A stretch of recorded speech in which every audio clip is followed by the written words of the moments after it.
Hello, and welcome to the When Depression is in Your Bed podcast. Sometimes the very people who are the most empathic are also the most likely to lose themselves in relationships. Not because they don't care about themselves, but because understanding someone else's pain can make it very hard to respond to the impact that that pain is having. And over time, what starts off as compassion can slowly turn to overfunctioning, imbalance, and staying in dynamics that don't always feel healthy. So today, I want to talk about that through the lens of my own relationship and what I've come to learn about empathy, boundaries, nervous systems, and change. I'm your host, Trish Sanders, and I am delighted that you are here. Let's get started.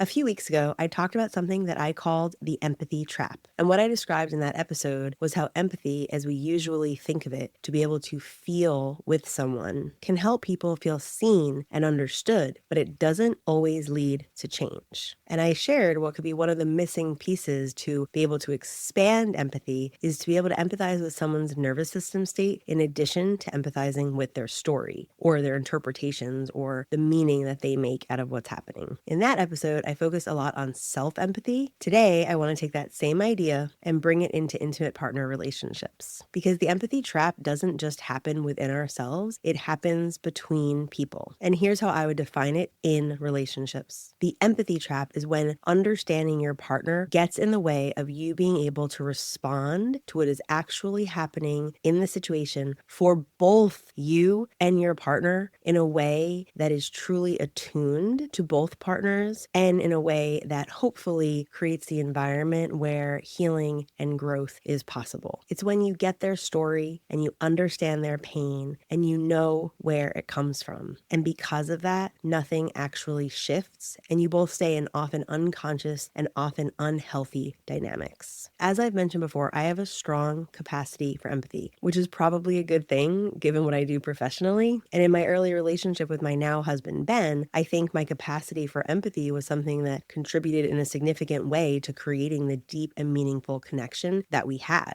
I don't know if Ben's exact words would have been that he loved how empathic I was, but I think he would have said something like he felt really seen and understood by me. And that matters, and it's important because that is one of the things that helped create the safety that was in our relationship that allowed for that deep connection to take place. We both felt safe enough to connect. With that said, looking back, there were so many times when that very same empathy that contributed in so many positive ways to our relationship also kept us stuck because I understood him. I understood his depression and his anxiety and his history and his relational patterns, and I really got him. I saw him in a very holistic way, and because I got him in this way, I let a lot of behavior go. Behavior that really wasn't okay for me or for him. It was behavior that impacted me as a person, him as a person, the relationship and the space between us that we had. And after we had children, it began to impact our family as well. There were times that he raged, and there were times that he stayed in bed all day. And there were nights when he went to sleep while I stayed awake crying on the couch. Now, as I say that and think about those times, I have to pause for a moment of gratitude because we have come such a long way, and those patterns have not been present for years. But we were stuck in those same loops for so long. And now, all of these years later, this is what I see. I empathize with his story, all the things that I understood about him and what he was going through and what he was experiencing in any given moment. And with that, I empathized away the impact. And again, not just the impact on me, but the impact on both of us and our relationship. I understood why what was happening, and that led me to respond in a less than helpful way. And when I say that, what I mean is that I responded in a way that didn't help us move forward or shift or grow or change. I responded in a way that I thought was empathic, that was supportive, that was emotionally understanding and validating of his experience, which I think was important. And I value that because I do think that some of that is involved in healing. I think in the therapeutic relationship, the therapist's ability to give empathy is vital to the healing process. And I think relationally, and the Imago theory is built around the idea that we are born in relationship and we are harmed in relationship and we are healed in relationship. And so I don't want to discount and say that it is never appropriate to give empathy to your partner and understand where they're coming from, because again, I think that it is incredible incredibly important. However, when you stay stuck in these patterns and they happen time and time again, that's when you really have to start looking at what's happening and what needs to change. And from where I sit now and I look back, I can see how in time, all of my over empathizing led to me over functioning in so many different ways. And I took on more emotional responsibility, which often felt like it made sense to me. I'm the therapist. I was in therapy for so many years on my own. And not that I wanted to be my husband's therapist. I never wanted that. And I can assure you that he did not want me to be his therapist. But I felt like I had the capacity, the knowledge, the awareness, the consciousness, the skills to do sometimes more than perhaps Ben was able to do all of those years ago. And thoughts like that, also stories, empathizing with the stories and really staying with all of that contributed to me staying in dynamics for what I think looking back were really way too long or longer than I wish that they could have gone on. And the more that I took on, it created a dynamic where Ben continued to take on less. And not because he didn't want to take on more and not because he didn't want to do the work or not because of any negative reason. This dynamic of me being an over-functioning person and him being an under-functioning person was something that was set up many, many years before we even met in our childhood and in our early experiences. And so there's a reason why we ended up in this place that we were both unconsciously motivated to be in. And as a matter of fact, being in that loop and in that stuckness, it was the conflict that was calling us for growth, for something new to happen. But again, my empathy often got in the way of that because I thought I was doing something that was helpful. And looking back, I realized that, again, while sometimes it's helpful, the way I see it, it's important to use empathy in a conscious way. And again, an expanded version of empathy that can acknowledge the story and the experience and all of that, and also understand the nervous system experience for both partners. And this is the part that I want to be really clear about. Empathy is not the same thing as accepting behavior. And I think back then, I don't necessarily think that I would have said that it was accepting behavior, but I don't think I understood how to empathize without also accepting the behavior and saying like, okay, well, he's depressed, so it makes sense he's acting that way. And it was kind of like, well, I can't really have feelings about it anymore, or I have to self-regulate and take care of my own feelings or get support elsewhere so that I can support him through this hard time. And I think that that was probably how I would have described it back then, but I see it very differently now because I see a way that I could have supported him and me and our relationship in a way that would have likely worked far better. I wish that I would have realized or known or understood back then that you can truly understand someone in a deep way and still say, this isn't working for me or for us and for the relationship without judgment or criticism or shame. And certainly Ben and I have had many conversations where I did in fact say that things aren't working for me, but that was usually when we were at a place where I felt like I couldn't continue the relationship anymore. And then it was kind of like I'm exasperated and things aren't working for me. It came from a more dysregulated place. I was at my wit's end and I didn't have any more capacity to give. And that's really when that came out more of the time. But what I'm talking about being able to say when you still have capacity and you're still able to feel safe enough yourself and you're still able to remain grounded and be able to say, hey, this isn't really working for either of us. So what can we do for us to grow from here? So there's a way to empathize that still is without shame and it has some boundaries along with it so that you don't get stuck reinforcing old patterns. So in my last episode about the empathy trap, I talked about how empathy, when it stays at the level of the story, can sometimes lead to creating stuckness. And I shared how in my own therapy, I got to a place with my therapist where I said, I don't need any more empathy. I need something that's going to help me change. And in time, what I came to realize was not that I didn't need empathy at all, because again, empathy is an incredibly important thing that I absolutely needed for my own healing and for safety in my relationships with my therapist or with my friends or with Ben or anybody in my life. Empathy is really powerful and important in relationships. But what I came to realize is that what I really needed was that expanded version of empathy that I've been talking about. So to take this idea to what was happening with Ben and I could have empathized with Ben's nervous system state, and that could have led to things looking differently. I could have said something like, I totally understand that your system went into some self-protection mode, whether it was a fight or flight or a collapse or shutdown or whatever it was. And of course, that makes sense given the experience and the situation and what was happening. That is empathy, understanding, feeling with him, knowing how our systems, of course, go into self-protection mode sometimes. And the key for change would have been adding something like, when that happens, my nervous system gets overwhelmed too. And I feel scared and I feel alone. And I notice that I start to respond by trying to take care of you in a way that isn't always healthy for me, or that doesn't always also acknowledge the care that I need myself. And then I could have said something like, I really want to find another way through this together. And that's the road to relational growth. That kind of empathy still creates understanding and reduces shame, but it also creates accountability and takes into account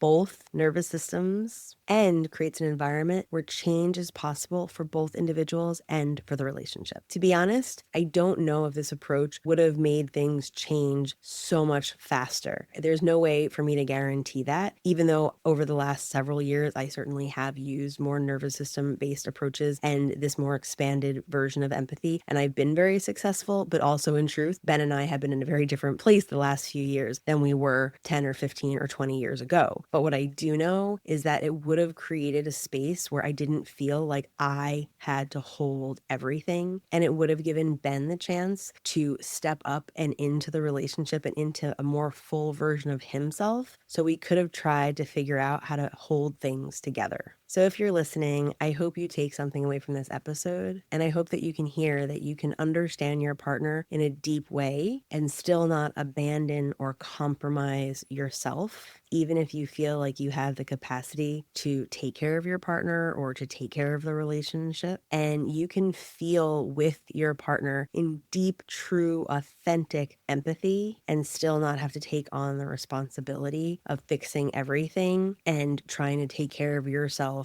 in addition to taking care of the relationship all on your own. Because when you empathize with the nervous system, it has to include both nervous systems or all nervous systems, whoever's in the room. But empathizing with nervous systems has to take into account all nervous systems being impacted, because without doing that, you can't create true relational safety. Because, and I've talked about this in many, many episodes, safety is something that must be co-created. And so by me only empathizing with the story, even though it helped Ben feel safe and understood and seen, it harmed me. Not all the time. Again, there were certainly many moments where it felt very easy and very appropriate, and I felt very loving and warm being able to provide Ben with empathy and care. And then there were times when it crossed over into a place where it wasn't good for me. And again, not just me, but for him and for our relationship. So when you think about empathizing with the nervous system state, like I said, it has to include all nervous systems involved, and it has to be able to help create safety for everyone. And this is exactly why movement is possible from this place, because when you're in connection and everyone's feeling safe enough and grounded, then you have access to problem solving and creative thinking and trying new things. And I can absolutely attest to my own experience that there were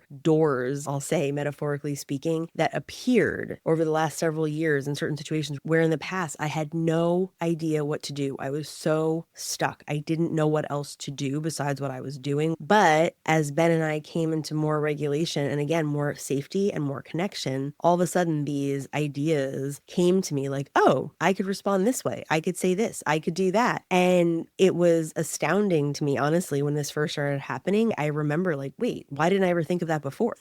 But it was because of this shift in including my nervous system safety and being able to support Ben in a way that I felt was still supportive. I want to support him just like I want to support my kids or my friends, my clients, the people in my life, the whole world, as a matter of fact. But I don't want to support everyone else at my own expense, because that's really not serving anybody. So I encourage you to play around with this, and you're welcome to contact me on social media and reach out. And I'm sure I'll talk more about this on future episodes.